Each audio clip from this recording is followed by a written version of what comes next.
What is next for Call of Duty Mobile? One of the things I'm super stoked about is our 1-year anniversary is coming up in October, and we're really going to go crazy there. So the planning for that has been going on for a while. And if you've not tried Call of Duty Mobile, it'll be a really good time to check it out. Maybe check it out now so you can kind of get your reps before we unleash that thing. All I can say is it's going to be our biggest season by far.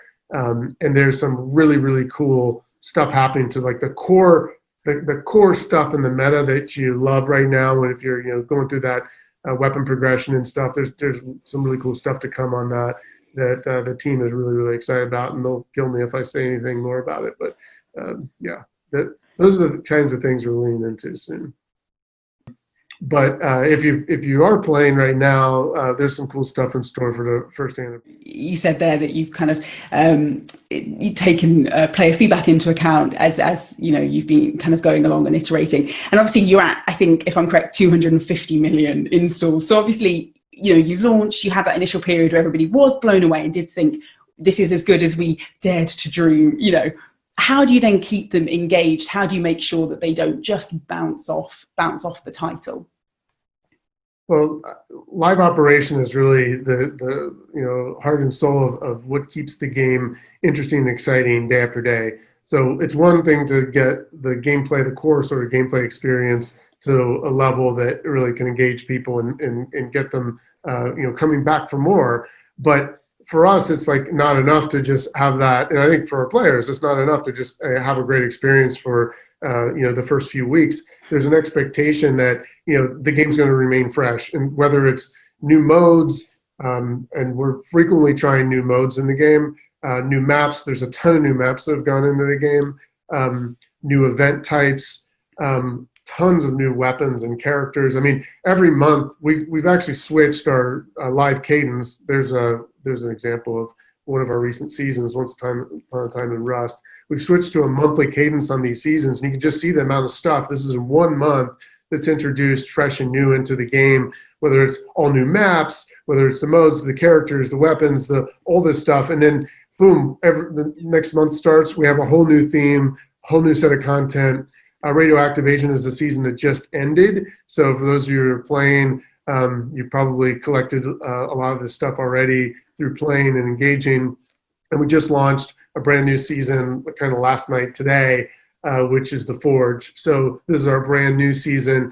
It has a little bit more of a kind of a Mad Maxy vibe to it. And we think that players are kind of enjoying that too. So there's the core Call of Duty kind of just mil-spec, authentic feel at the sort of the underlying backbone of the entire game content. But then we inject some interesting themes on top of that allow you to kind of bring those same weapons and gears and characters into new environments that tend to carry a theme. And the events are now starting to carry into those themes. And the players are giving us a ton of feedback on it. So this is really helpful for us because as we plan out future seasons, we're able to get a pretty, like a treasure trove of feedback from players who are constantly telling us, what things they liked about last season, what things they'd like to see better or different. And so hopefully players are noticing that improvement month after month. But this is how we keep people coming back. And this is really, that and just ongoing tuning and improvement to the core experience. So obviously that's a much faster pace than we see in kind of the console versions of Call of Duty. So what's it like kind of creating content that you want to have? It's Call of Duty is a prestige title. You're looking for a certain level of polish and finish. What's it like having to do that, but on to a much faster pace, month after month after month? Yeah, well, it takes a lot of advanced planning, and the challenging factor is trying to marry that up with the ongoing player feedback that we're always receiving too. So sometimes we will change things pretty late in the game because of some feedback that's come in order to just try and get it just right. But we also have this advantage of being this unique Call of Duty game that's kind of the best of the kind of the greatest hits of the franchise, that we have a ton of content that we can draw from. So if we need, someone who's, fits a certain archetype on a character or a new type of weapon or something, there's a good chance there's something in the archives of Call of Duty that's already been battle tested that we can bring in and sort of provide an accompaniment of other related thematic items with it, and to try and deliver on our monthly season cadence. But it is challenging. I mean, the team they're around the clock, and it's exhilarating. You know, it's a ton of fun. I think they can feel it. Getting that kind of real-time feedback from players makes it all worthwhile. And we're getting better at it too. So I think, you know, we always feel like each season is a little bit better than the last. So let's talk multiplayer, because at the end of the day, that is something Call of Duty is known for. And yet it's not something really that we think of with mobile games. You know, when we first started to get these, very high level polished mobile games, they were kind of single player experiences. You know, they did not include hundreds of players at one time. And yet that's such an important part of the COD experience. So how did you translate that? What was key for you in making that multiplayer COD multiplayer?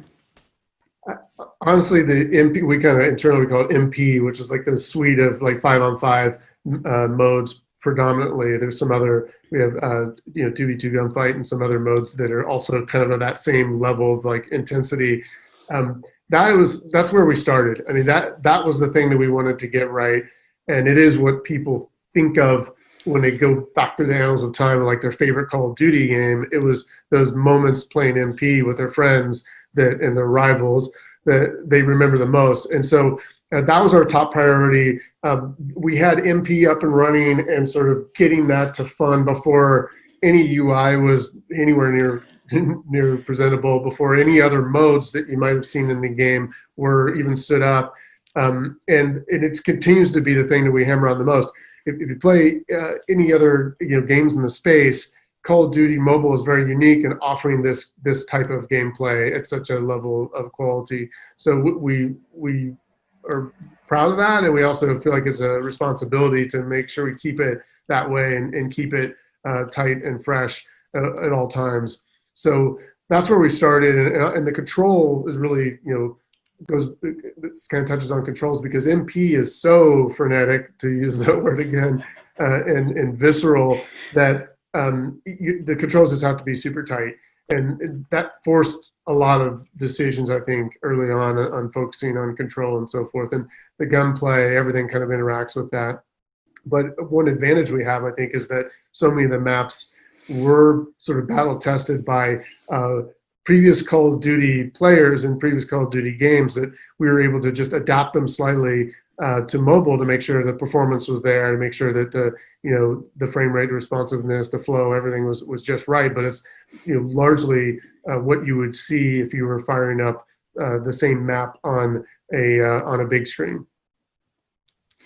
And so obviously, can you talk a little bit more about controls? Because this is the bit that I think for me, I was really excited about, because I really struggled to imagine just how that was going to play out, because that kind of twitch heavy gunplay is so much part of Call of Duty that I just couldn't imagine how I was going to do it on a screen, how it was going to feel with a finger. And as you said, you have managed to capture that, I'm saying it again, frenetic feel. So where did you start with that? Where do you begin creating a whole new control system for such an established game? Well, there are many, many control schemes on the cutting room floor that were tried, and I think it's sort of a process of elimination, married with some things that were sort of standards that we're starting to develop. I mean, some of the core aspects of the controls have been around for a while, and it feels like the audiences have really kind of evolved in their tastes and willingness to try certain things, right? So, I mean, dual stick is even a question mark, 4 years ago, whether people would want to play a dual stick shooter. But we were able to kind of hear what people liked and didn't like about those experiences in other games, and then start to refine it for Call of Duty Mobile. Fortunately, we have over a decade of experience at the company on lots of little tricks and things you can do behind the scenes to get that feel right on using other control systems, and we were able to kind of apply that to Call of Duty Mobile. And ultimately, we ended up deciding on 2 different primary control systems in the game, because it's just such a personal, intimate taste thing that it's really not one size fits all. And so we have sort of our sort of basic control scheme that handles some things a bit more automated way, but it also has some disadvantages. So I think when people play it at first, like, oh wow, I can kind of auto fire with this, so I'm just going to wreck everybody. But the people who really know what they're doing can play in the pros controls, and they know how to lead a target, and they can do some things that auto firing won't let you do. So I think the best players will actually use the more advanced control scheme. But then from there, there's almost like a third level, which is you can absolutely configure the controls in 100 different ways. And so we have our kind of two main control schemes that are what most people use, frankly. But if you really like this button over here, you really like to fire that way, those customizations are available to you. And that's, again, another Call of Duty kind of classic element, is to put configurability in the player's hands so that they can play the way they want to play, but do it in a way that's fair when they're engaging with the rest of the community. So I think, for us, it was a combination of heritage of the franchise, learning some of these tricks on how to unlock really great control, and being able to adapt that to mobile through a lot of iteration, a lot of play testing, and then providing these two different entry points so people can onboard easily, and a lot of people stick with that with those controls, or go into an advanced mode when they want to get a little bit more clever in how they play. Well, if we're talking advanced modes, if we're talking those pro controls, esports, because that Call of Duty, if you grew up with Call of Duty, you grew up with Call of Duty esports. So how have you integrated that into this newest version of COD? Yeah, so the Call of Duty Mobile World Championship presented by Sony Aspera is happening now. It's got a $1 million prize pool. For us, we see this as a super exciting way to sort of unlock the inner competitor in all of our players. They're already competing every time they play the game. They're just not competing for a prize, right? So by providing this structure for people, and it's a really cool structure where there's qualifying, sort of our first stage is qualifying. So we have solo qualifications, then you get into team qualifiers, and eventually into regional qualifiers. So there's multiple ways to get into the qualifying. And then you move into our championships, which will be toward the end of the year. But right now we're sort of at the end of our first set of regional qualifiers and the beginning of our second set of solo qualifiers. And anyone can actually qualify. All you have to do is fire up the game and play in our ranked mode. So we've had ranked mode since the very beginning, and ranked mode is very special. We set the rules for it. It's a level playing field for everyone. It's our most competitive way to play. But now you can actually aspire to and qualify for getting into our World Championship just by playing the ranked mode the normal way. And we're getting a ton of great feedback from players. We've had a lot of people signing up, so we're really excited by it. And it's also a learning experience for us, because we want to see kind of how players react to this, because it's ingrained inside the game. It's not something you go, and play somewhere else. It's all basically built off of our internal ranked mode. So that's continuing. It started at the end of April, and will continue the final phases where we get into the postseason will start in end of September, early October. So people can fire up right now, they fire up the game and still get in on the solo qualifiers. And if you're score enough points in ranked mode, you can form a team and then get onto the team qualifiers and eventually regional. So it's very cool. We're excited to just see how players engage with it. And we also are offering prizes for engaging in it as well. And there'll be more about that later. There's obviously the $1 million purse, but we're offering other ways to engage and earn prizes through the World Championship. So more on that. Fire up the game and you can see how it all works today.